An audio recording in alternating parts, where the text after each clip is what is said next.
ગુજરાતની દરિયાઈ પટ્ટી પર બિનવારસી નશીલા પદાર્થનો જથ્થો મળવાનો સિલસિલો યથાવત રહ્યો છે। તાજેતરમાં જ વલસાડના દરિયા કિનારેથી પણ ચરસનો જથ્થો મળી આવ્યો હતો। હજી આ ઘટનાના મૂળ સુધી પોલીસ પહોંચે તે પહેલાં જ સુરત હજીરાના સમુદ્રી કિનારેથી ચરસનો મોટો જથ્થો મળી આવ્યો છે।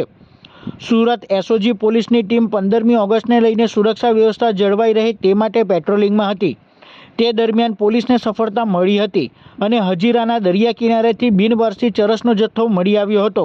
પોલીસે રૂપિયા 1,87,00,000ની કિંમતનો 1 કિલો 754 ગ્રામ ચરસનો જથ્થો કબજે કર્યો હતો। પોલીસની પ્રાથમિક તપાસમાં હાઈ પ્યોરિટી અફઘાની ચરસ હોવાનું જાણવા મળ્યું હતું। વાલી વર્ષો સુધી પહોંચવાની કવાયત હાથ ધરી છે। અગાઉ ભૂતકાળમાં 2023માં અને અફઘાની ચરસ પકડાઈ તો એની ડ્રાઈવ પણ ચાલતી હતી। એ દરમિયાનમાં અમારું જે એક ફિશરમેન વોચ ગ્રુપ જે એક્ટિવ છે એમાં ઇન્ફોર્મેશન અમને મળી કે ભાઈ આવા 1-2 પેકેટો મળેલા છે, અહીંયા મળી આવ્યા છે।